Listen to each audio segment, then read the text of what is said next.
Good evening, everyone. Thank you for coming back to our wonderful Button Poetry Live Quarantine Edition series. For those that don't know, my name is Tanisha Nicole, and I am the live events coordinator here at Button Poetry, and I will also be your host for this evening. I am super stoked to be back doing this virtual event while we can't be doing our real in-person series. And if you were with us last time, thanks for coming back. If you're new, welcome. We hope that you continue to come to these events. I'll tell you a little bit more about what we've got going on throughout the night. And I'm just super stoked to get to share the voices and talent of so many amazing poets. Tonight, we actually have a lineup of 6 performers. All 6 of these performers have touched the Button Poetry Live stage in one form or another this season, and actually would have qualified to be finalists on our final stage, but unfortunately we had to cancel that due to just the global pandemic we're in. So we are stoked to get them all in one space tonight in a way that gets to be exciting and gets to share with you. So hopefully you are just as excited as we are. Before I get started though, I just want to remind you, invite your friends, please. This is so fun. Poetry needs to be something that you share with your community. It's something that we together can kind of grow and network with. And it's a really good way to bring a little bit of light to a space that might be very dark or just kind of lonely. We are going to be, as always, offering a discount code. We'll plug it all night long, but for those of you here, you do get the wonderful 25% off at the Button Shop using the code POETRY. It's only for tonight. It expires on the 20th, so that's tomorrow. You can use it on pre-orders, just all sorts of exciting things in the Button Shop. So definitely go and check it out after this. We also are going to be asking that you consider really opening up your hearts and tipping your performers tonight. We will have more information on that below as I go and introduce your folks to you tonight. And also, just stay tuned. We've got a lot packed into tonight, and I am so excited to share it with you. Without further ado, I'm going to introduce your order for the evening. This evening, you will be hearing from Farah, Garner, Zach, Ry, and Daniel. And first up, we have Farah. So everyone, with your virtual applause, please help as we welcome Farah to the mic. And here is a little bit about Farah. Farah Habad is a Minnesota transplant by way of the Bay Area. Farah was a member of the Denzel Washington / Melvin B. Tolson Forensic Society at Wiley College, a historically Black college in Marshall, Texas. As a first-generation Somali American, Farah seeks to reconnect with his roots through the rich poetry history of his parents' home country. He thinks y'all are dope and wants to be your friend. So everyone, give it up as we welcome Farah to the mic.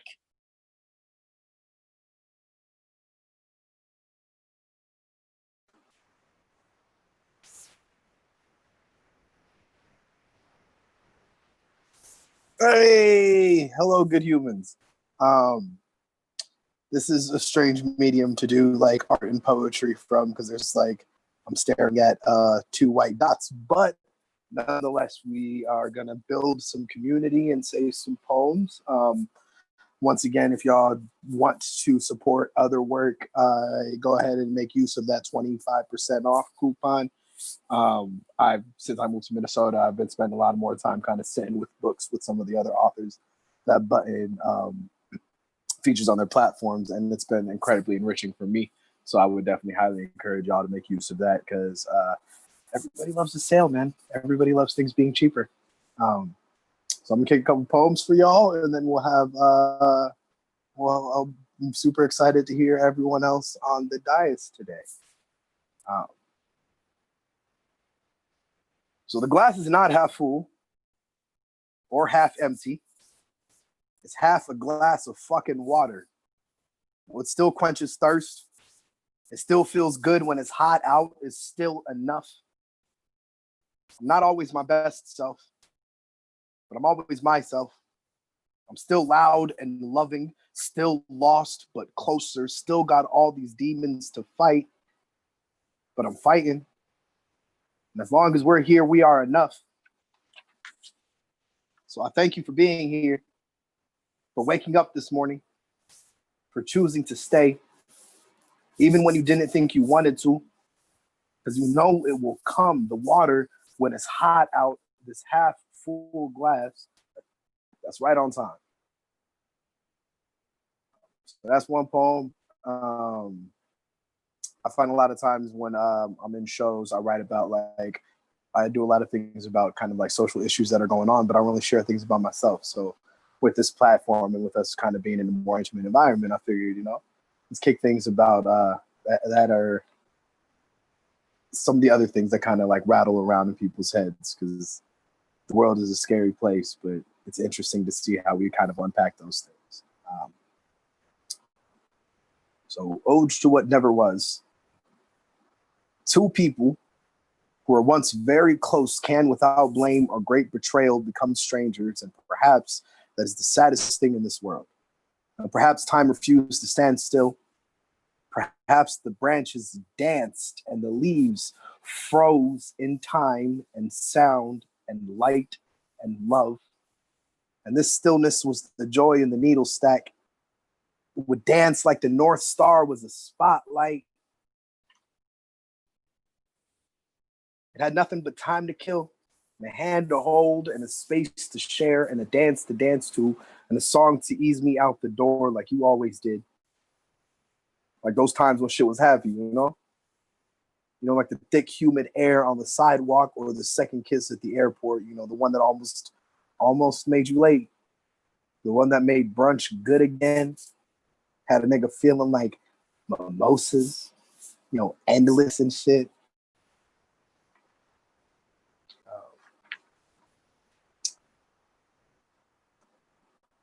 So become dust with me.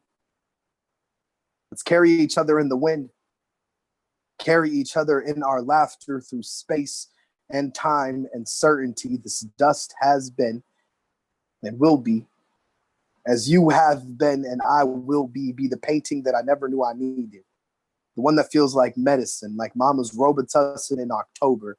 The one that's comfortable, comforting. Feel like home, like the missing link. From these ashes, you stoked a wildfire in me. Your gaze is reassuring. It lets me know that I am more than I am. And in your smile, I find purpose. And in this bond, I find joy. How it was and will be, so exist with me. Become dust with me.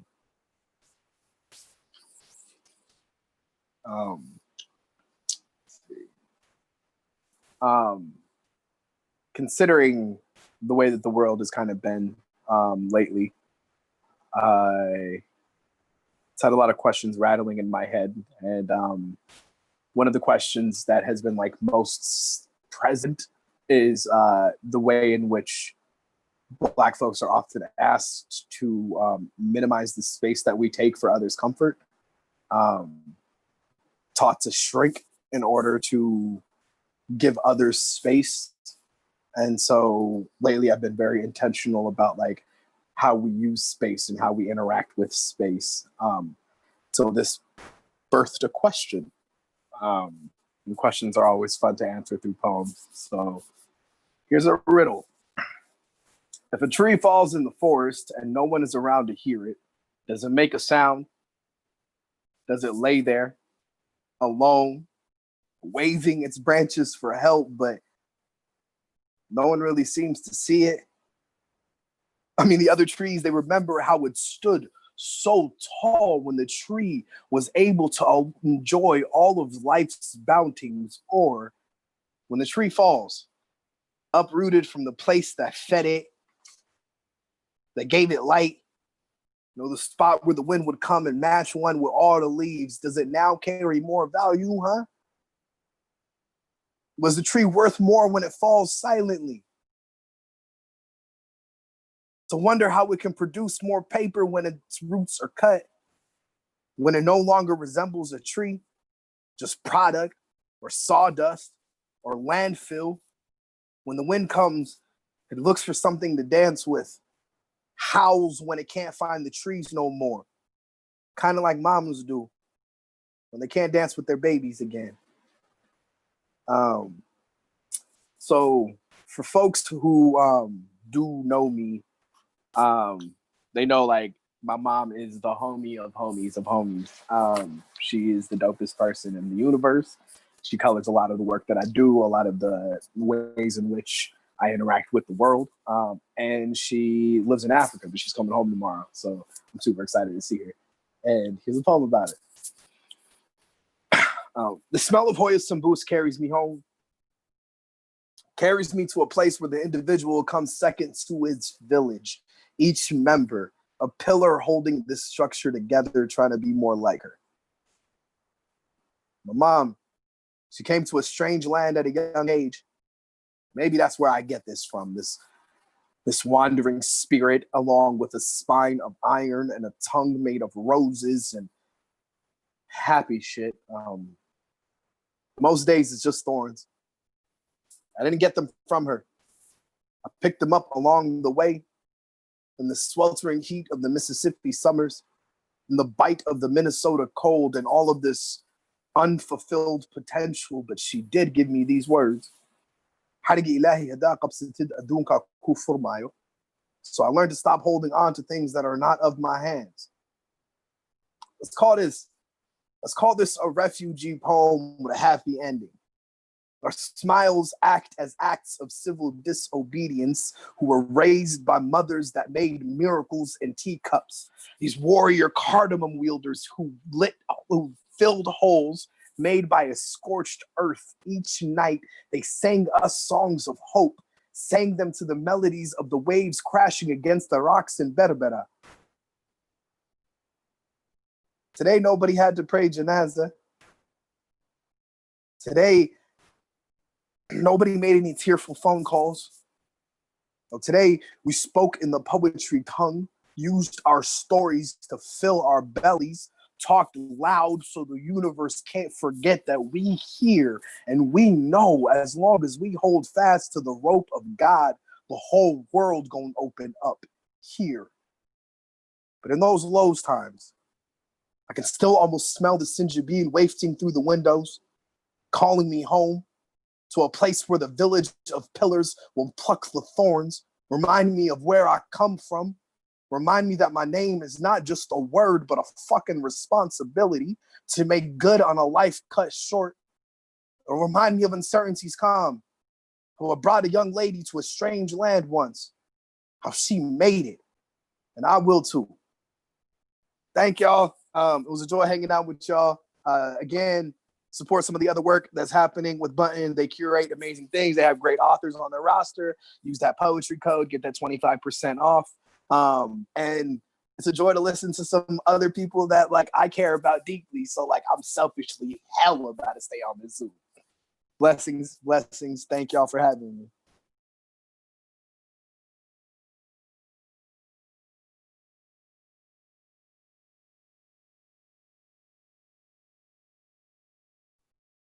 Everyone, give it up one more time for Farah. That was such a brilliant and beautiful way to kick us off for this evening. Wow. Every time I've gotten to see you perform, it's just always blown me away. But that last piece really hit me somewhere that I didn't know I needed. So thank you so very much for that. And I am so convinced that this whole show we're just gonna have tons of those moments where every time I don't think I can be any more in love with these performers and these artists, they're going to just blow me away with something new. So moving right along, we have Garner. And Garner is a poet and interdisciplinary artist currently working on an MFA in creative writing from Minnesota State University in Mankato, whose work explores fat acceptance, queer identity, disability, chronic health conditions, trauma, parenting, feminism, and the intersections of it all.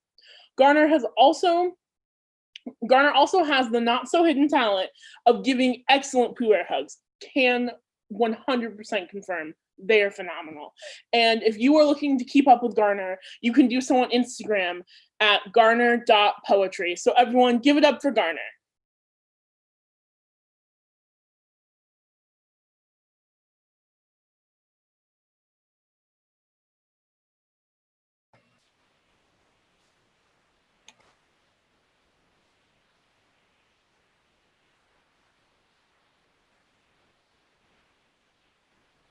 Hey, can everybody hear me?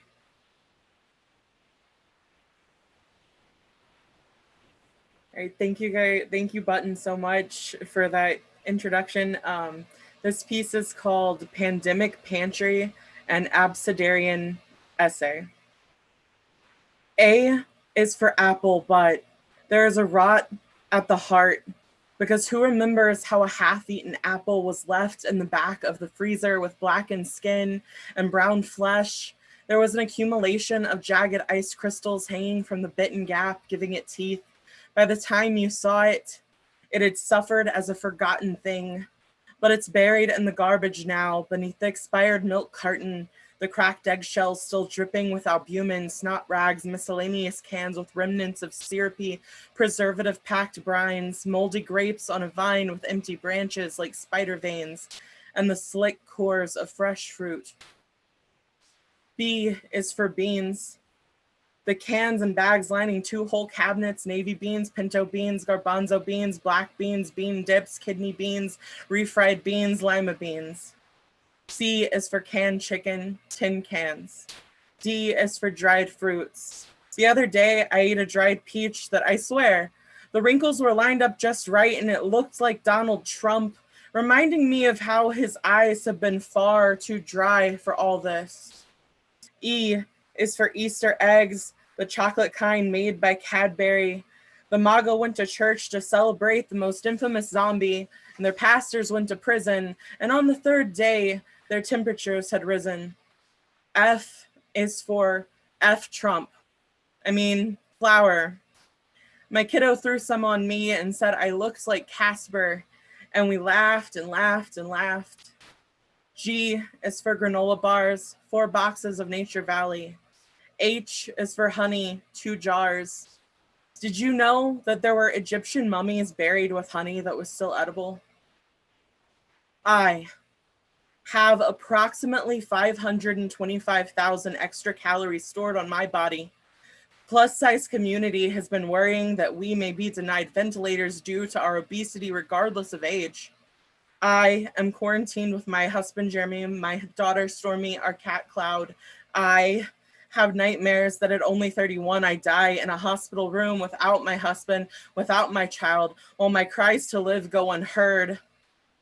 Isn't value what is at the core of fat shaming, about who is more valuable? Isn't that what the beauty standard is about? Isn't the most objectifying thing you can do to a person is to put a value on them?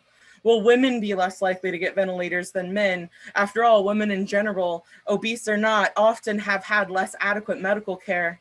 I believe at the core of every inhumane act and prejudice in history, there was the devaluing of another life. I am high risk. I just don't want to die like that. I don't want to be one of these numbers. I don't want to die like a sardine in a can. I had been battling a rare illness called IIH, idiopathic intracranial hypertension, which can cause loss of eyesight, among other complications. IIH isn't the reason I could die from corona, though. I have a long history of other medical problems that do, like a history of a blood clot in the lung. I received the verdict from Social Security about my case for IIH on April 28th, 2020. I've been deemed officially disabled. There's talk that disabled persons will be denied ventilators based on our usefulness to society. I have a child who is the Honeycrisp apple of my eye. I don't know if what I have to say has any value, but these snapshots of a life, of a mind, a personal perspective matter to anyone. We write hoping they do, but I am not expert, nor first responder, nor politician. I am just a body on a couch with fingers more alive than the rest of me, typing away, and this glowing blue light of a laptop painting me ghostly. I watch Italy, seeing from their balconies, Italy, my people, the place my ancestors immigrated from in the late 1800s. I was going to write a craft essay for my CNF class on the topic of distance. I was going to say you write something after another part of you has long ago died and been buried. Yet, despite all this social distancing, this new essay I chose to write instead isn't distant at all. It's written with the house burning. There's still a heartbeat racing through me, through the decaying ember-laden walls. There's still cries for help. You can smell the charred flesh on me. I See how this essay may seem like small flashes of images jumbled together? And isn't that the thing about writing in a crisis? Worries start tumbling out of the pantry of our mind that we had hoarded them in. We had been trying to keep some sense of order, like wanting all the beans together, but it was too much for that cabinet. A shelf broke, all tumbled out. And now they're mixed with the applesauce and the soup. And now that all of the cans are pretty dented, you don't know which things to worry about more. So it's all become a collage of worries. I am being considered more expendable than the economy. Those of us with pre-existing conditions, our human life less valuable than someone's business. I remember when I was pregnant and Jer and I were selling things just to eat and buy medicine for my preeclamptic pregnancy. It was a life and death situation, the kind of pregnancy that was trying to create life, but could also kill my daughter and I. I also had the worst food aversions, and beans were one of the few inexpensive things I could keep down on a good day. My bean collection is a symbol of survival for me. It brings me so much pride staring at that stash of beans, now more than ever. You would think I was staring at a lottery ticket. I am overwhelmed. As a woman, I am afraid. As a fat woman, I am more afraid. Did you know having a certain BMI can get you denied an organ transplant? And so there's no doubt it can deny a ventilator. As a fat woman with a medical history, I'm terrified, a fat, disabled woman. This is the COVID-19 pandemic. Looking in the mirror alone, trying to keep all these worries from your family, looking in that mirror, fearing death, questioning your value. Isolated. I will isolate until there is a vaccine or proven treatment. I feel alone. I have to homeschool my child. My husband has to quit his jobs. We have to, or I could die. I have to hope my Social Security payments and student loans are enough to get us through. I am stored away on a shelf. I have a tag on my chilled, pale, right big toe. It reads Garner, Crystal, age 31, height 5'8", weight 315 pounds. The drawer of the mortuary cold chamber slides shut on me like a filing cabinet for corpses. J is for juice. 7 cans pineapple. K is for Kit Kats. Give us a much needed break. 2 large bags left over from Halloween clearance.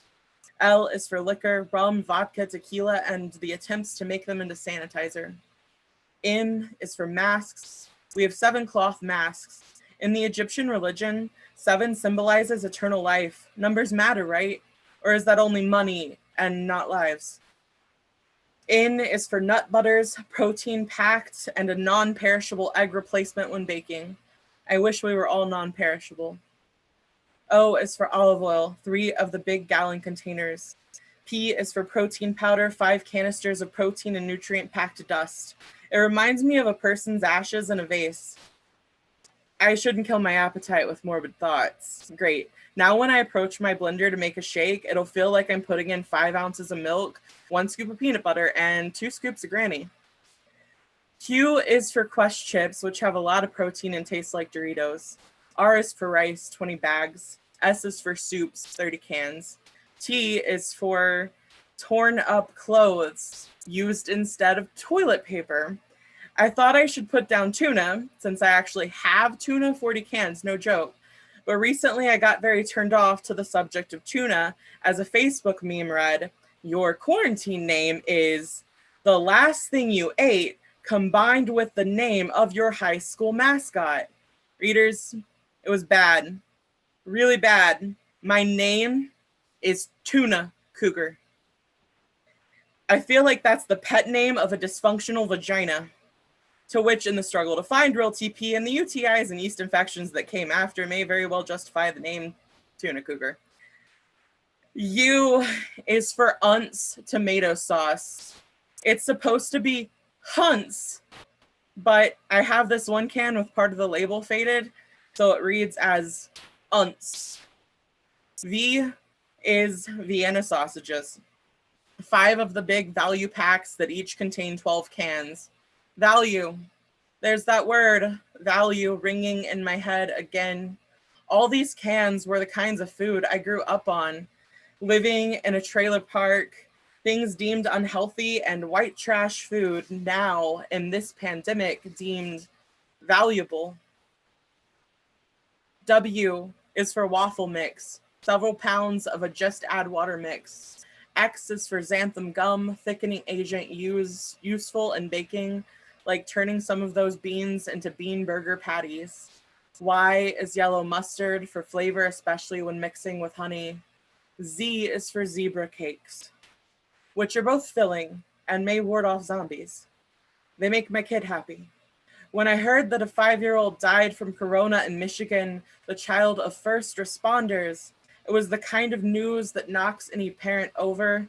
It kills you like a stab to the womb. I want more building snowmen, more playing dress up. I want to rip that tag off the toe in my nightmares and the dull sticker off of my rotting skin.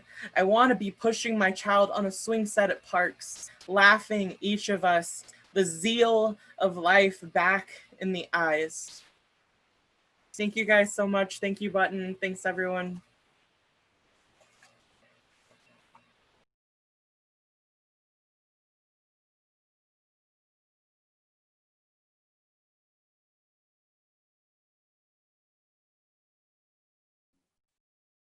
Everyone, give it up for Garner. That was super cool to fill our space with something that maybe not be read as traditional poetry, but definitely was poetic and definitely did the work of making you think.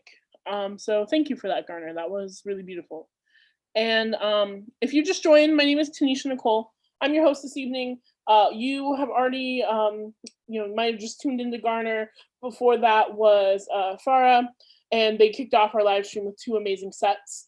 Earlier, I mentioned a discount we're running tonight. If you use the code poetry, you get 25% off of your order at the Button Shop, and more about that can be found in the description of this event as well as the chat.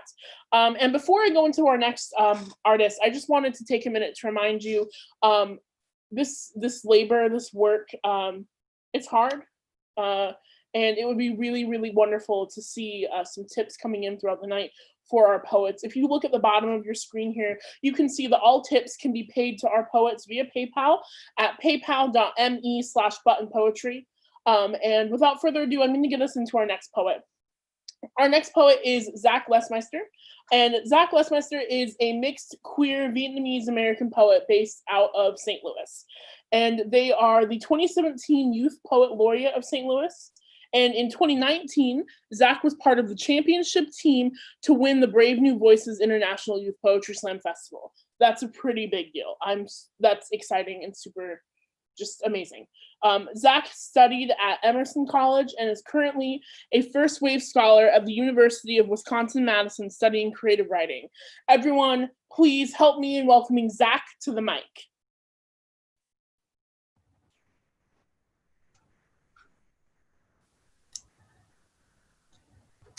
Awesome. Okay. Great.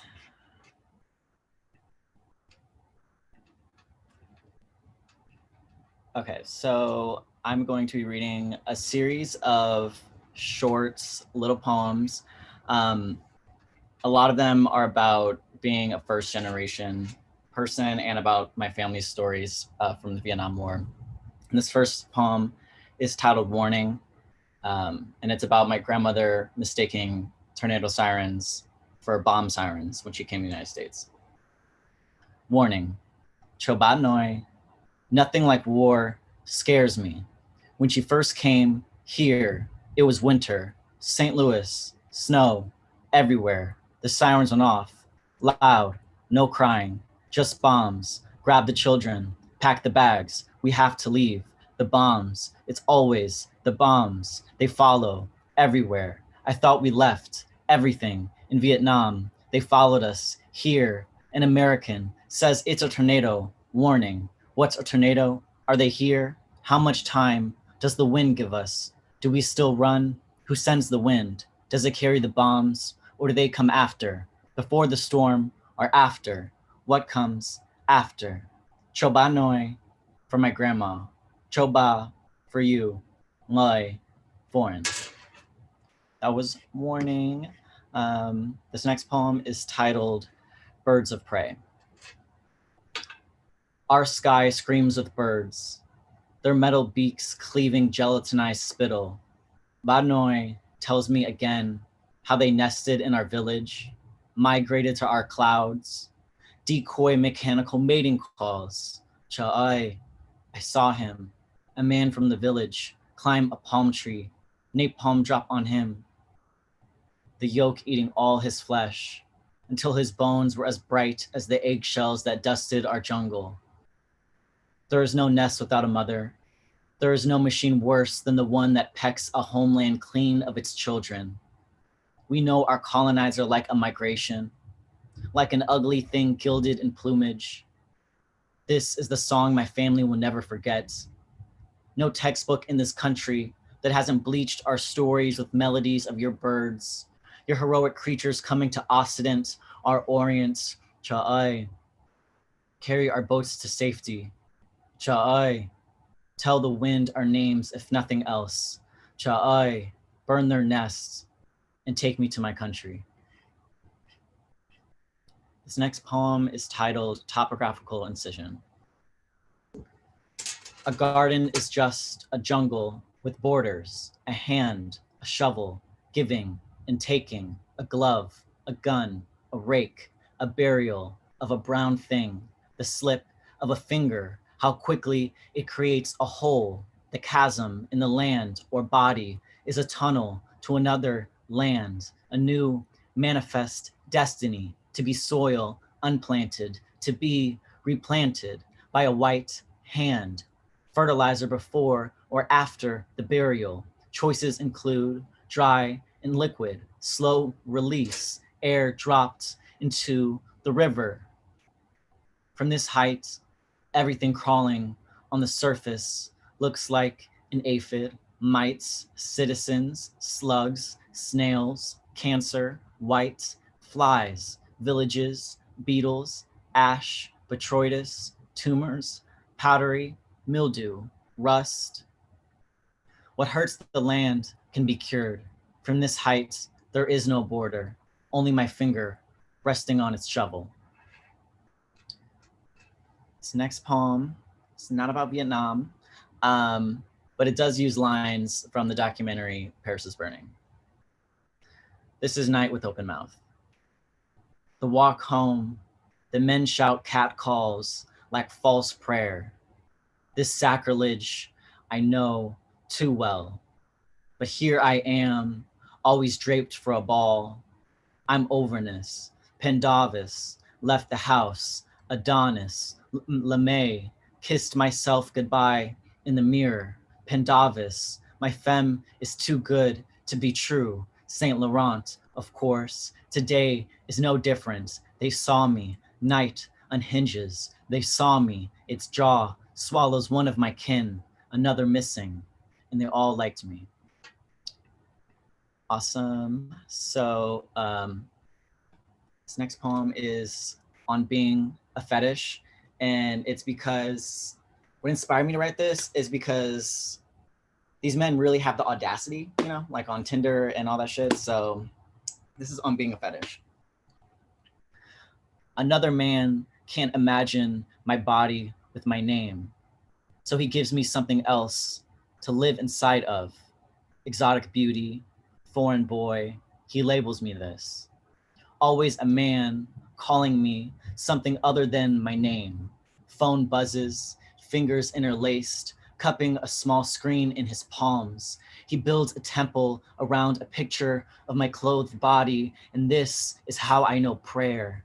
A man always asking a faraway being for something he doesn't deserve, being begged to give with nothing in return, to be the one always answering and not asking. Maybe the fingers are also atoms, producing a spark with each combustion. Of course, I know how a flame works. I swallow hellfire every time I'm mistaken for anything besides myself. I burn so bright. All this light in me, all this light in me, not room for a shadow. And this next poem is actually about, it's pretty short, it's about my last experience in the dorms before quarantine happened, and it's about like partying with the homies. Doesn't have a title. In this dorm, there is no obverse. Reverberation of the speaker is our solemn truth. Evidence we have forgotten, no song played in each other's presence. Music is our memory, and tonight we dance and party till our flight's home. There is no severance. We don't lose ourselves in goodbyes. With every thud of the bass, we synchronize, sway together like cytoplasm.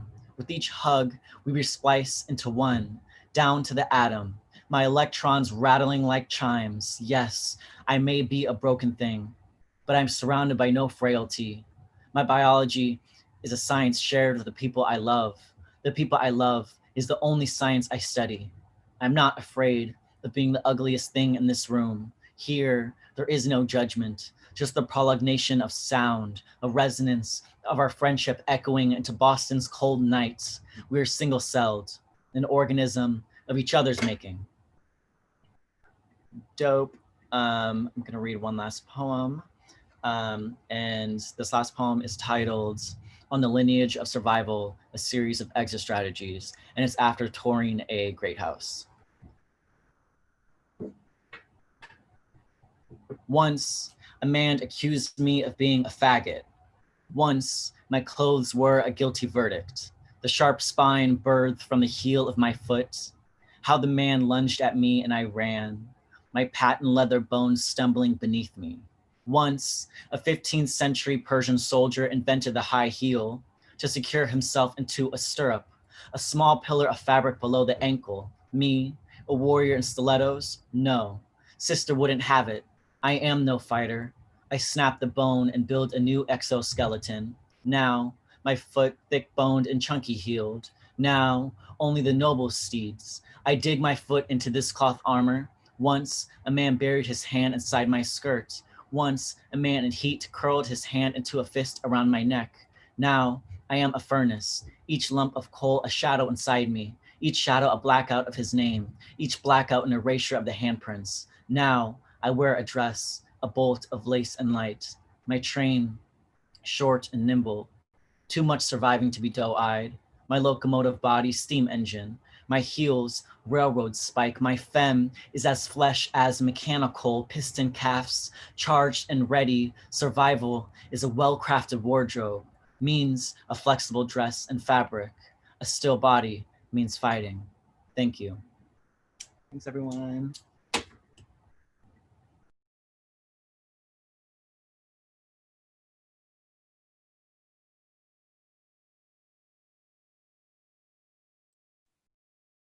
Wow, everyone give it up for Zach. That was such a wonderful set. I was just like so just intrigued and like hooked with every word. I wanted to just keep listening, and I just felt like I was wherever Zach was going to take me, I was going to follow. Believe it or not, we are halfway through our show. This is a little longer of a show. We've got more folks on the roster tonight. But I did just want to let you know, if you like what we're doing, we have a couple other shows that we've got coming up. So the next show we have will be Thursday, August 13th. And that is actually going to be the 1-year anniversary reading of Michael Lee's The Only Worlds We Know. And so the book released a year ago. It's really, really important to Michael Lee. And we are super stoked to be able to be hosting a very intimate online reading in which I believe Michael is actually going to read through the whole book. So you can actually hear it in his voice with his story. And we'll have more information about that to come. So mark your calendars and be excited and ready. And if one reading that week isn't enough, you might as well just mark your calendar for that Sunday, August 16th, because we will be doing Rachel Wiley's release show for the re-released first book of hers called Fat Girl Finishing School that Button just released. It's going to be we're just gonna be celebrating Rachel. We're gonna be celebrating the book. We've got some really great openers, a really great lineup. More on that is also going to come. So again, mark your calendars. August 13th for Michael Lee, August 16th for Rachel Wiley. It's going to be great. We love having your support, and we can't wait to see you back for another show with us here at the Button staff. and the Button team. And yeah, so that's our quick commercial break. Once again, please, please, please consider tipping and just like supporting your performers. We still have 3 great folks on our lineup. The tipping link is here at the bottom. Once again, paypal.me/button poetry. And without further ado, we're going to get into our second half, starting with Zach Goldberg. Zach Goldberg is a writer, educator, and arts organizer from Durham, North Carolina. His chapbook, XV, was published by Nomadic Press in 2020, and his work can be found in Voicemail Poems, Knight's Library, Button Poetry, and elsewhere. He has represented Wesleyan University and Berkeley, California, at various regional and national poetry slam tournaments, and he currently lives in Minneapolis, Minnesota, with his partner and their growing collection of houseplants. Everybody, please help as we welcome Zach to the mic.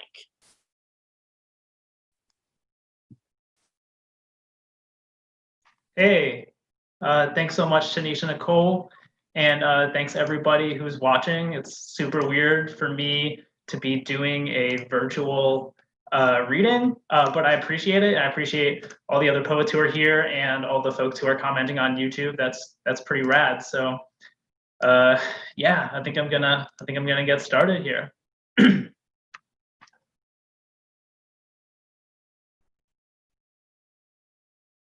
My Shadow and the Bottle in 2 parts after Jazz Sufi.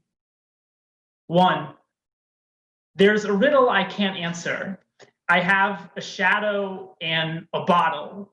One of them follows me everywhere, and the other looks like my father if I squint hard enough. But which is which? Each morning, I think I can tell them apart. The shadow, the bottle, but when the sun comes down, everything becomes its own shadow.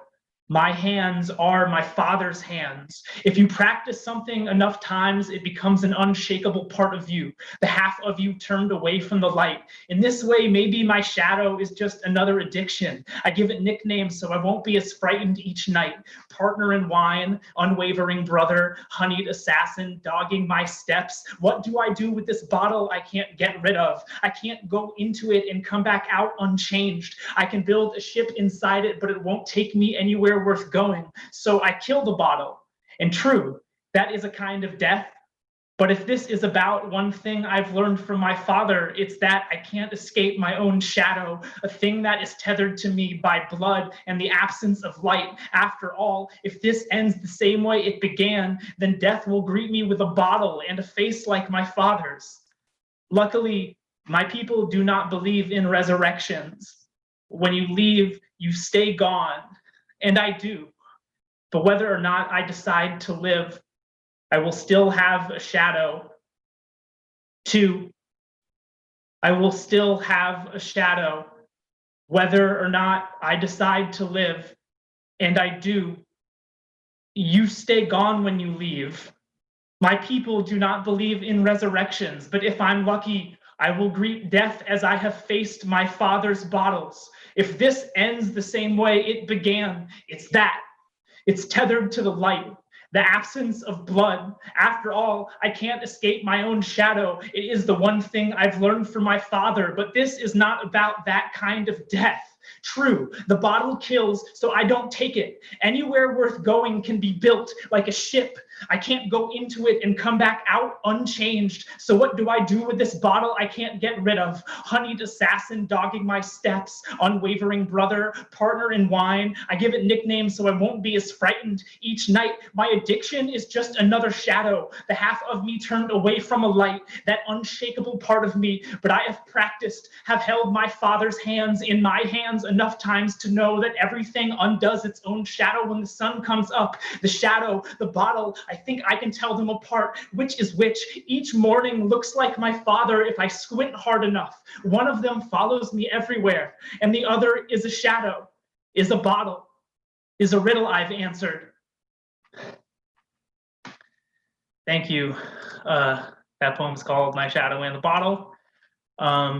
Yeah, I appreciate y'all being here. Again, it's weird not having a live audience, but I love all the energy that's being given on the YouTube channel. That's really awesome. So I'm gonna keep going, and I'm gonna read the next poem right now.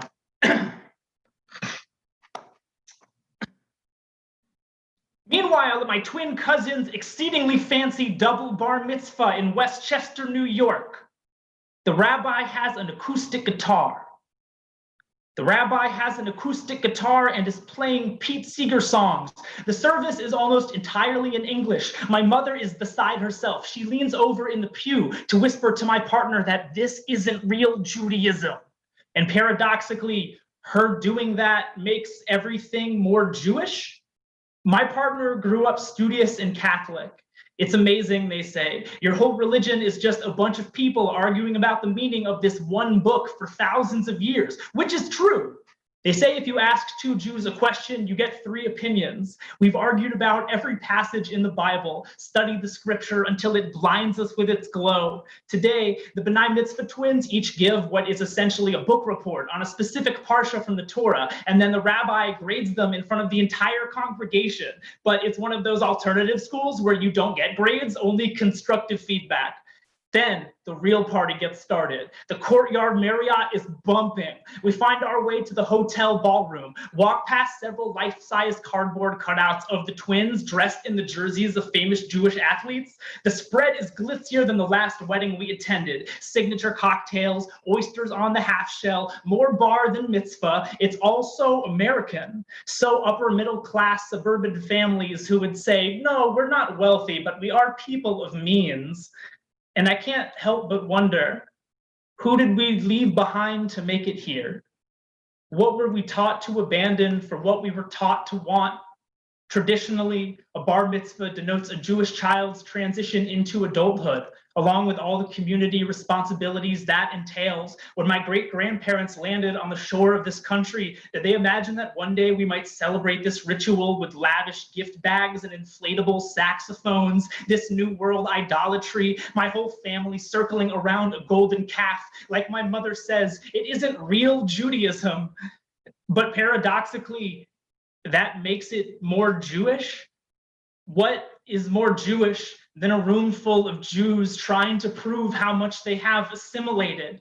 We spent centuries trying to fit in, to be Russian, to be German, to emulate the people hunting us, thought we might become them, so we did what we do best. We obsessed over meaning. We studied America so closely that it blinded us with its glow. We watched America's every word and movement, learned the way she sharpens her knives, and so we became both the feast and the hungry mouths, predators and prey. And I can feel that tension filling up this hotel ballroom, the distance between the past and the future, between who we have been and who we want so badly to be, between all the people I love and the deadly celebration we are all trapped inside.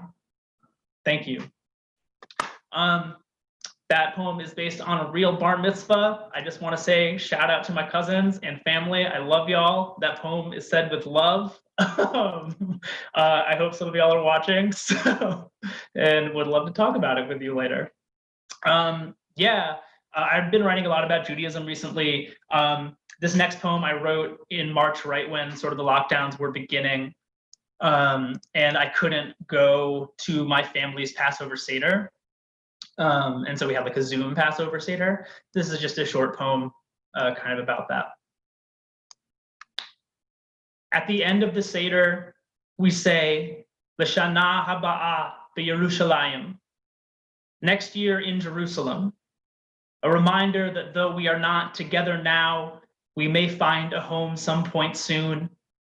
When we sing the prayer after the meal, we use the melody I learned in childhood. That way I won't get lost in the dead language, the wrong legends, old keys to a new map.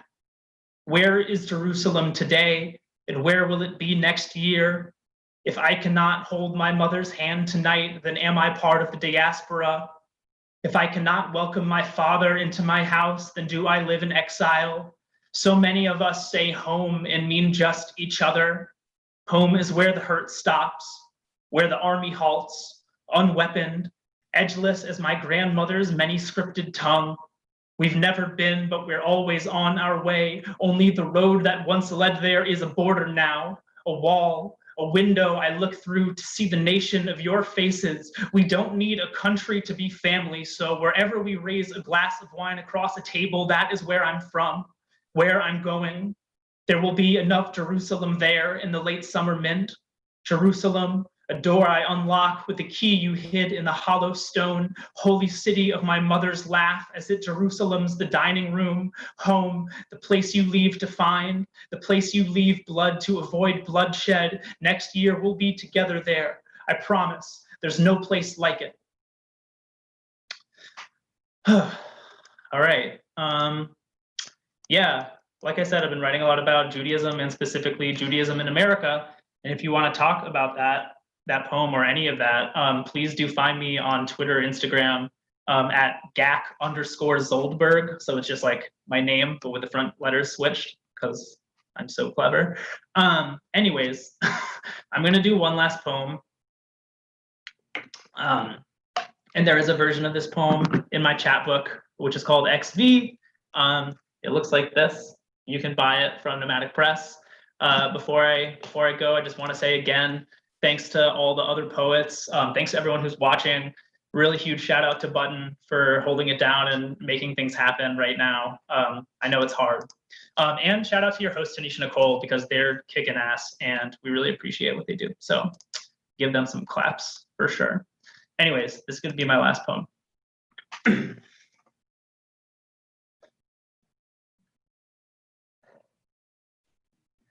One, after the hospital, everything tastes like copper. I can still feel the phantom EKG wires snaking, my chest a faulty switchboard. I bite my own tongue to know the metal. Two, my father is tired of doctors, tired of the shitty magazine selection in clinic waiting rooms. I got that from him. It's funny how inheritance travels down the bloodline. How I can't remember my father teaching me anything I ever learned from him. Blood is mostly water and salt. Our families make oceans of our bodies. Three, listen, the heart in this poem is not a metaphor. When I say my heart is broken, I don't mean I'm in love. Four, I am in love.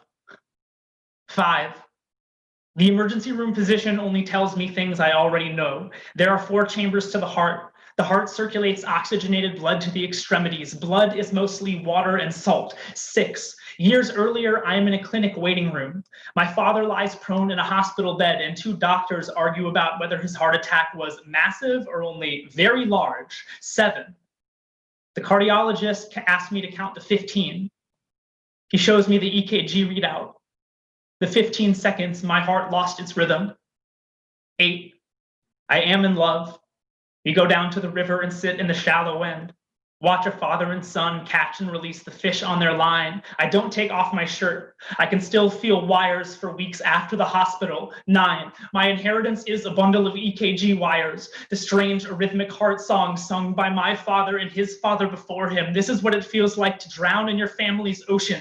10, the electrophysiologist says my heart will always start itself again after it stops. It's meant to be comforting, but have you ever been held hostage by your own pulse? Call it coronary Stockholm syndrome. 11, the phlebotomist tells me I have gorgeous veins, my body slowly opening, a tributary for the needle, dark clouds blooming in the saline. I can feel it. 12, water and salt. 13, my father. 14, 15, the cardiologist asked me to count to 15. What would you do, he says, if your son had no heartbeat for 15 seconds? And I know there's a special love between a father and the sicknesses he passes down, but listen, this poem is not about love. Or if it is only in the way that every poem is about love. It's about living with fear, but living. It's about the mechanism through which tributaries become oceans. It's about going down to the river after the hospital and watching a father and son reeling in their fishing line. And my love is there, floating at the edge of each sentence. And I can feel them there. Just there. Thank you.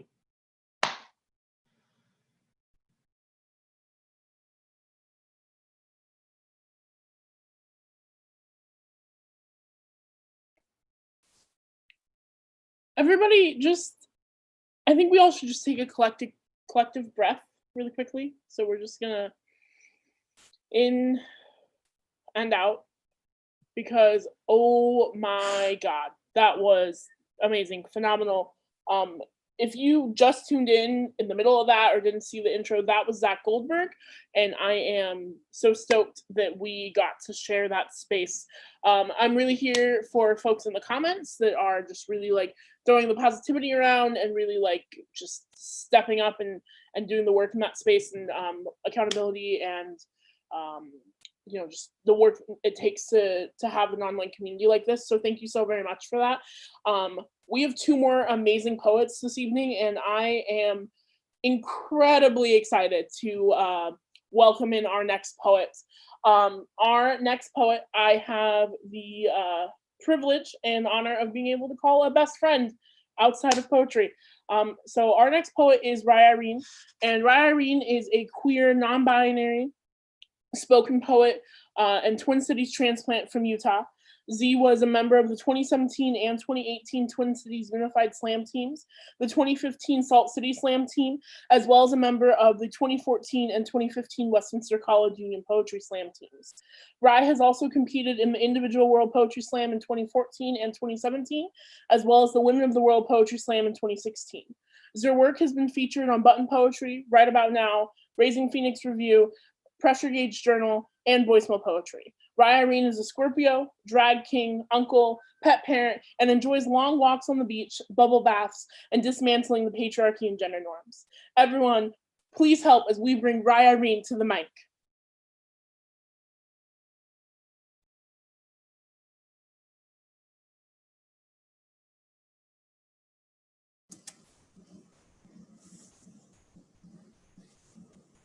Hi, y'all. This is weird. This is my face. I'm so excited to be part of this. I'm so excited to share this space with everyone. It's been a long couple months, which brings me to my first poem. It's been a long couple months. I am immunocompromised, so I've been spending a lot of time inside, not being amongst people and amongst friends, and watching a lot of stuff on streaming services. So this is a brand new poem, and it's based off of some of the watching that I've done, in which I name my abusers Joe Goldberg. And I'm 20, and Joe tells me to leave after he rapes me twice, because he tells me that he loves me, but is fighting the urge to do what he considers rape and against the urge to kill me. And I still have my friend call him to make sure he's okay that night, because I guess I made him into something he didn't want to be. I'm 19 and 20 and 21 and 22, and Joe tells me he's sorry again, that he always stopped when I asked him to, so how could it have been abuse? Skips over the part that he never asked if I was okay in the first place. We argue about literature, and he tells me he likes me more than he intended to, and that it's weird. Joe's friends say he has a reputation, but it was my fault for going back to him, and it was every 19-year-old that he grooms' fault for going anywhere near him. And all his victims try to warn the next, but he's just so charming. And I'm 22. And Joe tells me I should have listened when they said they were not a good person and it's all my fault. Then tells me not to throw away 4 years of friendship. Told me I never should have kissed them, then used me to fuck away their sadness. Joe kisses the scars on my wrist and tells me that I make them want to die. I have to leave the state and change my number, and all of our friends still believe them when they say I was the abusive one. And I'm 27. I'm watching the show You on Netflix, and Joe Goldberg's voice shows me what my Joes were thinking. I watch interviews with Penn Badgley, and he's disgusted that anyone could be attracted to Joe. And I know why. This show makes me able to analyze abuse like literature. I watch the writers use the same tactics on the audience that the Joes in my life used on me. Joe always thinks he knows better, that he knows you better than you even know yourself. And that you're so special, too special, that he can live a double life, but if you're not available when he's available, then it's a betrayal. That he never wanted to hurt you, but you made him do it. It's never Joe's fault, but he's always sorry. Sorry fixes everything, and a smile too. How nice it must be to say, how could you? What privilege it is to say it's just a show. To ask, how could you love this monster? To take off the baseball cap and to call it a character, when so many of us are always looking over our shoulder. And one Joe shows up on a friend's Facebook, and another Joe changes his name again, And another goes on tour through my town, and I wish this was just entertainment. Another series with eye candy to enjoy, but this is my life and the life of so many others. And I finish the series. I turn off the TV and my partner holds me, reminds me I'm safe. I'm not Beck. I'm not Candace. I'm not Love. I'm not you. I'm just me. I'm just here. I'm just a survivor. Thank you. So I am a performer by trade, but I went to school for public health with a focus in chronic and infectious disease, which is really wild to live in this time of a pandemic and not be working in that field. But this is a cross of my loves of epidemiology and virology and the terms therein, and spoken word and mental illness. Don't love mental illness, but you know. When observing the health of a population, professionals divide the populace into trends of morbidity and mortality. Morbidity is the measure of prolonged suffering, such as injury or chronic illness, where mortality is death. Morbidity versus mortality are quality versus quantity. And I measure my suicidality as morbidity, a drawn out suffering that could lead to my death, but not enough to kill me just yet. There are many factors that contribute to the morbidity of a population. Environmental. My hometown is in one of the healthiest states in America, or it would be if it didn't have one of the highest young adult suicide rates in the nation. Being queer and growing up in Utah means knowing an epidemic as intimately as the empty bottles on a lover's nightstand. It's another friend in treatment. It's knowing the scars on someone's arms and legs like pockmarks that match your own. Hereditary. My uncle was 18 when he became a shotgun statistic. The family always said it was a hunting accident. Never said he was hunting the same beasts that are in my own head. My father, his brother, was 52 when he decided to be his own fate. I didn't find out my granny spent time in an asylum until the last time I had to wrap gauze around my wrist like a straitjacket. We don't talk about what passes through these genes. Whether heart disease or bipolar or alcoholism, it doesn't exist if you don't talk about it, right? So our doctors don't know what they are looking at. So they don't know how to provide prevention or cure generational. I tell people that I spend so much money on tattoos because it's the only thing I'm taking with me. They always look at me funny, like I'm too young to think of life this way, as just preparation for the afterlife, as if the first time I thought of killing myself wasn't when I was 10, how I knew what suicidal felt like before I had a word for it. My friend tells me at 27 that he's too old to kill himself, and I think about how I have a year left before the expiration date I set for myself long ago. Determined to fuck up that population pyramid. As science advances, the life expectancy of my generation gets longer, but there's no glory in proving statisticians wrong, in kissing shotguns or caressing razors, only in proving this illness wrong. Right now, I don't see that as a reality. I've been too busy dancing on my own grave, making deals with the devil that I don't believe in, and picking out an urn in the most obnoxious shade of purple to listen to It Gets Better. Most days, I'm walking that fine line between going in the right direction and going into oncoming traffic. If I keep taking the pills as prescribed, I threw away my razors and I haven't bought replacements, even though I refuse to change the two burnout turn signals, the brake light and the headlight. I always drive the speed limit. Maybe that's hope. I don't know. Maybe I'm just too stubborn to give up just yet. But I know the difference between morbidity and mortality is that this doesn't have to kill me. So, as mentioned in a couple of those poems, and as Tanisha Nicole mentioned, I am from Utah. I've lived in Minnesota for a few years now, but growing up in a theocracy is a fucking lot. And if you've ever had a prolonged conversation with me, words about the dominant religion in Utah will come up. So that's about this. In a speech about mental health, LDS Church President Dallin Oaks stated the following: "We are confronted by a culture of evil and personal wickedness in the world. This includes the increasing frequency and power of the culture and phenomenon of lesbian, gay, and transgender lifestyles and values. Evil, wicked.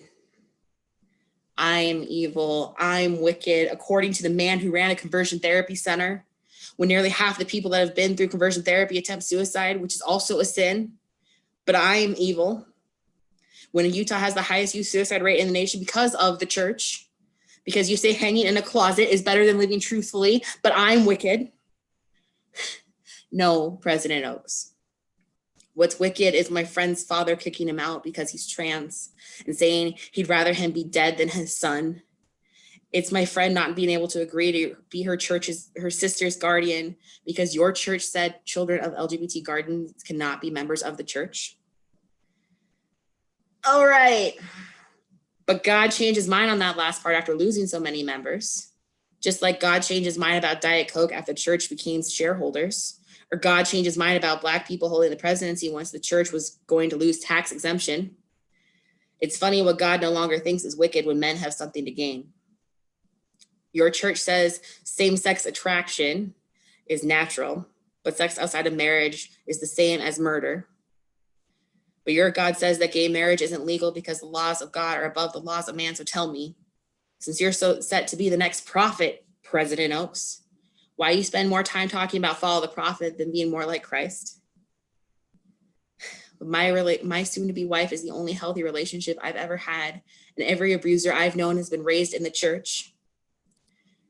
When you say love the sinner, hate the sin, President Oaks, you're saying hate part of ourselves.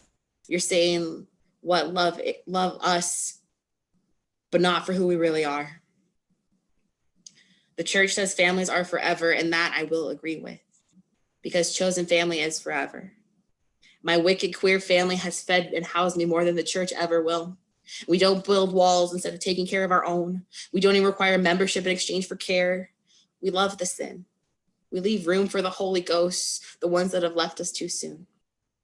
And we don't do it for the promise of our own planet. We don't do it because an old man who says he's the voice of God tells us to. We do it because we've been there. We do it because no one else will. We do it for love. I've never seen a church take care of people the way queer people do. The steeples of Mormon churches are topped with a golden statue of the angel Moroni. It said that when the end of times is coming, Moroni will play their horn to signal every true believer. For us, it's not the end of times. It's the news. It's talks like yours. Our horn is Twitter calling out a safe place for everyone that is hurting and needs healing. To let us know another effed up update to the handbook is on the way, telling us all the ways we are going to hell. And I feel more of God's love in a gay bar than I ever did in a steak building. More fellowship on a couch at midnight after Pride, with two post-Mormons and me, the child of an apostate, than I ever have on a pew. I trust in the teachings of my queer elders more than your elders, which are 18-year-olds on bicycles. My testimony is, if God is perfect, but man isn't, then my non-binary ass may have a little bit more insight than you, President Oaks. And this is my testimony. And if all of this makes me wicked, then I am wicked, because I'd rather be judged for who I love than loved for who I hate. All right. I'm going to end this one with another new one.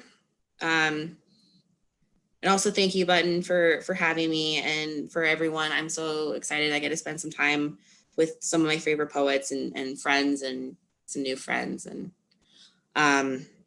so this is a new one. Also, I just want to say, I do have a chapbook. It's kind of neat. It's called Keep Me Out of Your Art, I'll Keep You Out of Mine. It's available on my Facebook. You can find me at Ry Irene Poetry on Facebook. Yeah, I have a link to my store there and everything. So this one is my last one. It is another new one. I wrote it there was a night of poetry through a poetry mic in Seattle, that they do a night of poetry every month that is based off of an album, and everyone's assigned an album and they write a poem about that, and it was a Taylor Swift night. So this is after Taylor Swift's I Forgot You Existed. Last night I danced to Irish folk songs with my fiance in our kitchen, and I forgot you used to make fun of me for my Irish side. She told me she loves that I'm the chef in our relationship, and I forgot you told me I didn't love you enough because I didn't cook for you enough. We talked about going back to my hometown someday, and I forgot the reason I left. I left, and it didn't kill me. I was your biggest cheerleader, and you bought my book just to tell me I wrote you wrong. Etched your edits into my margins by gaslight. It's trite to say friends to lovers to strangers, and I forgot that there were times that we didn't fight. Foreshadowing disguised as playful banter, and I look back and wonder if I ever really meant anything. Because at the end, I didn't even mean something to me. I told you I love you until you love yourself. You told me that loving you wasn't loving myself, that hated me into loving myself enough to leave. My therapist accused me of idolatry, like I didn't see the wild turkey and infidelity. I forgot the night you told me you wished I drank, as if giving into my addiction would make it easier to love me. And I'm starting to forget we were friends. It's not love or hate, it's indifference. It's not always peaceful, but there are moments of quiet because I know love now. A love we fight for but never fight each other, where sobriety is enough, who I'm not afraid to talk to, who loves me out loud, who I don't have to put on a pedestal because we have a solid foundation, who loves me enough for me to hate myself less. And I can't forget the damage you did, but not remembering you gets easier. And tonight I'll make pizza and dance with my partner and watch all the shows we used to watch together, and I'll love. It's the tattoos over my scars. The damage is done, but in its place is something beautiful. Thank you.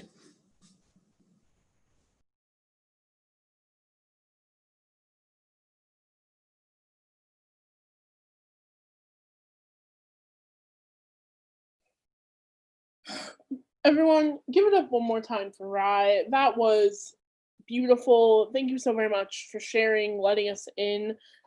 Doing 2 new poems, like, come on, that it doesn't get more cool and better than that. To everyone who stayed with us thus far, thank you so much. I hope that you've really gotten something out of the show the same way I have. And we have one more poet this evening. Rounding us out tonight is Daniel. And Daniel's work appears or is forthcoming in Right About Now, Slam Find, Button Poetry, Slice, The Offering, Denver Quarterly, Ninth Letter, Guernica, and elsewhere. Daniel is a recipient of the Myung-Cha Sun Haiku Award, the first place personal essay award at the Mayborn Literary Nonfiction Conference, and winner of the Bat City Review Short Prose Contest. Daniel is a Cup C Haiku Slam champion, a Rest Belt Poetry Slam champion, and holds a notable in the Best American Essays. You can find Daniel's tweets at Daniel Loves You, which is YOOH. Everybody, please help as we welcome Daniel to the mic.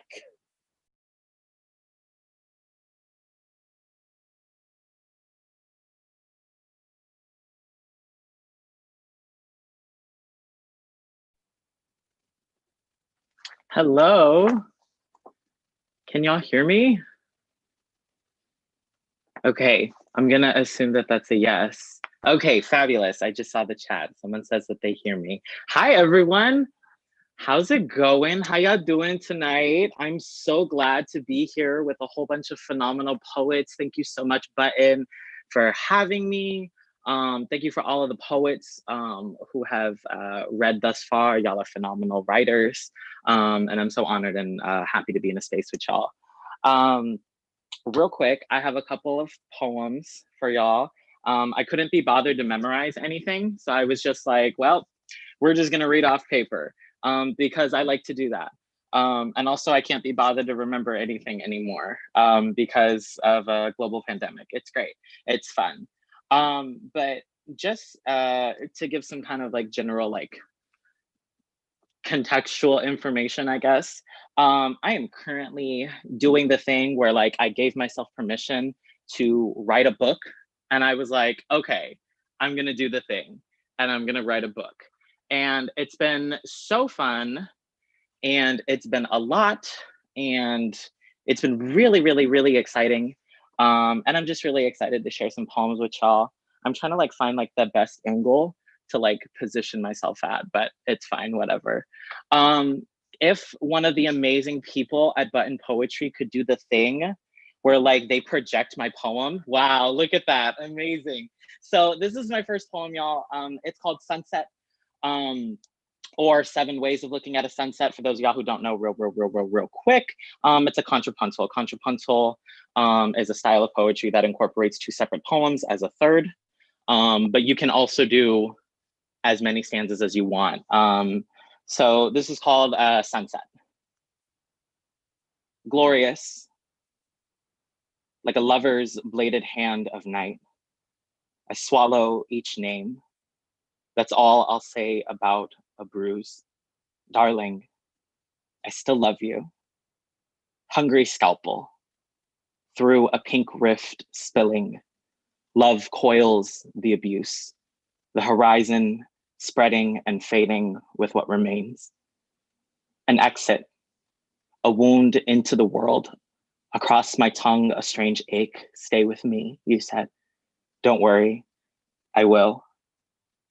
Glorious, hungry scalpel, like a lover's bladed hand through a pink rift of night, spilling. I swallow each name, love coils. That's all I'll say about the abuse. The horizon a bruise, spreading and fading. Darling, I still love you with what remains. Hungry scalpel, an exit through a pink rift, a wound spilling into the world. Love coils across my tongue, the abuse. The horizon, a strange ache, spreading and fading. Stay with me, he said, with what remains. Don't worry, I will. Glorious, an exit like a lover's bladed hand, a wound of night into the world. I swallow each name across my tongue. That's all I'll say about the abuse. That's all I'll say about a strange ache, a bruise. Stay with me, you said. Darling, I still love you. Don't worry, I will. Glorious, hungry scalpel, an exit like a lover's bladed hand through a pink rift, a wound of night spilling into the world. I swallow each name, love coils across my tongue. That's all I'll say about the abuse. The horizon, a strange ache, a bruise spreading and fading. Stay with me, you said. Darling, I still love you with what remains. Don't worry, I will. Thank you. So that was my first poem, y'all. I have been at work for a very long time. Not like at work, like as a job, but I have bad knees, y'all. So like if you see me like fidget and move a lot, that's why. But I've been working on a book, and I've been like wanting to explore my relationship that I had with somebody that I loved very dearly, who did very terrible things to me. And so that book is called Wedding.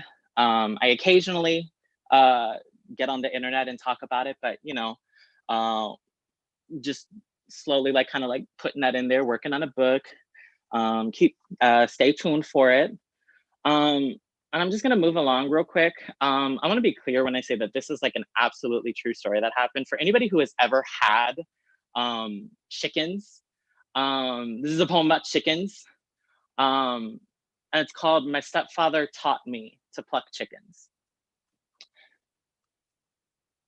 A year after the divorce, my mother fell in love with a butcher.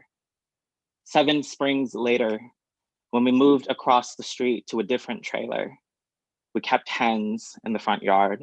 One day, one of the girls forgot about the rope around her leg. When he found her dangling in front of the makeshift gate, the rope didn't leave the incision in her neck. It just led her in front of the knife that did. It was easier than a vet. Her leg was pulled so far back, she could have been a ballerina. Apparently, if you do it, the incision, I mean, right? It's humane. Halal, even. She didn't blink much. He sawed. I reached for her wings. Mostly, I was surprised. I didn't think the soft down of her could make such bitter popping. I'm sure I heard the lids falling clump. Its promise, like gravity, to hold everything I bagged up and put beneath it. The rest of her went inside the freezer. I'll never know what he did with her head. It sounds impossible, this, but at dinner, when the muffled crowing came from the freezer, I saw my mother's eyes grow like a wound, and I learned it takes time for a body to protest everything that was done to it. I learned there's horror in the kind of relief I found in the pinch of her eyes, the twist of her open mouth. To be grateful the blood on another's hands doesn't belong to you, that to her, a man holding a bottle is worse than a man holding a blade. How much mercy lies in waiting until a body's eyes can no longer bear witness to its desecration. My mother looked at me as if to ask where my fingers had been. I didn't think it was bad she couldn't feel my fingers weaving through her feathers. I didn't think to call it anything other than a kindness. Thank you. So I only have a couple minutes left and I still got some poems for y'all. I hope y'all are having a good time. Thanks again, Button, for having me. All these poets are great. Please feel free to open up your hearts and your purses and tip some artists. Buy some things from the Button store. Like Farah said really earlier, Button has a great staff. They have really good poets on their roster, et cetera, et cetera. Buy art, support artists, right? Like, we got to pay rent, like, we're hungry. For my next poem, I swear I had a better transition in my head than this. But for my next poem, I was really inspired to write this piece after I came across a phenomenal poet and a really good friend. This poem, I think, will also end up in the book that I'm working on. But I wrote this after my friend Gigi Bella. Check out her poem, First Draft of My Wedding Vows. It is on Button, so, you know, y'all go give her some views. But I wrote this poem after her, and it's called Ekphrastic from the Night of My Honeymoon. 1. I promise to stay until morning. I promise to stay with the hurt. Where you were once river, now an entire ocean of a life I made without you. I promise to stay at the banks of every love that has snatched me back from your memory. How could I not have believed your hands held up all the skies? You stole them from me. I know now sunsets are a better epilogue than your arms will ever be, my love. Look at all the nights I didn't sleep beside you. How I can't find you in any of them now. Once I said I don't believe in weddings, and it's true. I no longer believe in loving the airless hell of a rapist. That doesn't mean I don't remember what it was like to want one, how someone someday will ask me what it took to leave, and I will say in everything the size of God, call me betrayer, call me Judas, call me the boy who never met you at the altar, call me your runaway bride. I will break the stained glass. I will feast on the bouquet. I will lace the thorns around my teeth and stand at the shore of my grief. I will set its ocean ablaze and call it my honeymoon. When I say I promise to stay until morning, it's not because it's what my heart wants. It's because I built an entire life without you, even when I couldn't see the bricks in my hands. Never will you hit me again and make me believe I'm nothing without you. 2, I promise to stay until morning. I promise to stay with the ocean I made. I promise to stay. Every love has your memory. How could I have believed your hands held up all the skies? You stole sunsets, my love, the nights I didn't sleep. How I can't find you in any of them now. Once I said I don't believe in weddings. That doesn't mean I don't want one. Call me the boy who met you at the altar. Call me your bride, the stained glass, the bouquet, the thorns around my grief. I call it my honeymoon. I promise to stay because my heart wants you. Will you hit me again and make me believe I'm nothing without you? 3, I promise to stay. I promise to stay. I promise to stay. I held up all the sunsets. I can't find you in any of them. I said I don't believe in weddings. That doesn't mean I don't want my honeymoon. I promise to stay. Hit me again. I'm nothing without you. Thank you. And just to close this out, I have one more little poem. I hope that's okay, Button. I hope I haven't gone over time. If I have, please feel free to call me ugly or whatever. Again, support artists, support Button Poetry. Thank y'all so much for having me. This has been so wonderful. I got one more poem for y'all. It's called New Year's Day 2020.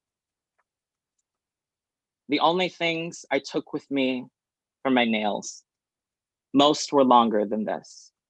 But what I've learned is even the tallest trees require trimming. It doesn't mean I'm not sad when I have to. Some snapped off before I could. It is an act of love, I think, to let oneself take care of oneself. I'm saying sometimes my nails chip. Sometimes they crack and split, and I file until jagged becomes smooth again. At some point, I'll revisit why I never fought him off. A friend asked me why I keep them so long, and he doesn't know I still walk Walmart in tears. There was a time I looked for sharp things to turn on my legs. Now, I just walk the store because I'm sad. Still, the why of it hardly matters as much as the what or the who, don't you think? The beds are healthy. None of the cuticles are torn. Both are the color of roses. The what is that I chose. The who is myself, and saying, here, I grow a love that isn't watered by a man's fist, soft and dusky and pink. The ones on my ring fingers are the prettiest right now. They always are before cracking. I made peace with that too. Who needs a ring anyway? They split, they build, they stay. I'll never tire of such honeyed mercies. Thank you.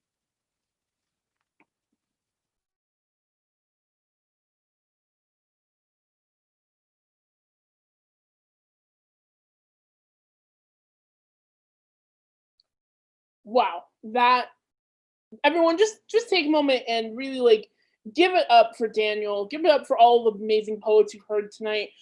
Really send some love in the chat. Send some tips to the PayPal. I'm going to close you out. Again, my name is Tanisha Nicole, and it has been phenomenal being your host this evening. And I'm so glad to be able to share these spaces with you. Before I close out, I just want to take a moment to recognize some of the back end. If you can, give it up for Spencer. Spencer makes this tech stuff happen. I'm not techie at all, but he works in our video and production team, and he's amazing. We also have, Sam and Riley. They work in social media, and as well as just some of those like interactions that y'all have during the show in the chat. They answer your questions. Button loves y'all. That's why we keep doing this, and I really hope to see you return. If you loved what we did here, please come back, check out Michael Lee's show on the 13th, check out Rachel Wiley's show on the 16th of August, and also Button has this amazing opportunity to partner with a wonderful organization called the Awful Good Writers, and they are putting on one of the largest, if not the largest, I think it's probably the largest, like it's the only thing in its time kind of like this, of an online poetry festival. It's like the poetry version of like Coachella. Like it's that big, it's huge, big name after big name after big name. And Button has the opportunity of a lifetime to be part of this lineup. Our show is August 24th. And we have just a little teaser of some names. We've got our Jared Singer, Javon Johnson, Rudy Francisco, Sabrina Benaim, Blythe Baird. We also have some other forthcoming artists such as Bianca Phipps, and a couple other people that we're really, really stoked to have. And if you are interested in attending that show, definitely check out this link here, awfulgoodwriters.com/button-poetry. You can buy your tickets there. They have a variety ranging from a full festival pass, which will get you access to everything that's already happened, as well as shows that are about to happen, or a single pass that'll get you just access to our show, or whatever show that you choose to do. But if you do buy the festival pass, you can get a discount using the code BUTTON. So again, Heavy Hitters Festival, August 24th. We're super excited to be part of it. Thank you, and huge shout out to our friends at Awful Good Writers. Before I let you go for tonight, I just want to remind you one more time, it is so hard to do this work, and I would love if you could help me in supporting our artists tonight by giving them a tip. If you feel so inclined, paypal.me/button poetry. It's all going to our poets. It's going to be split amongst them, and they would really appreciate it just as much as I know I would, because it means so much to me to be able to bring these folks together.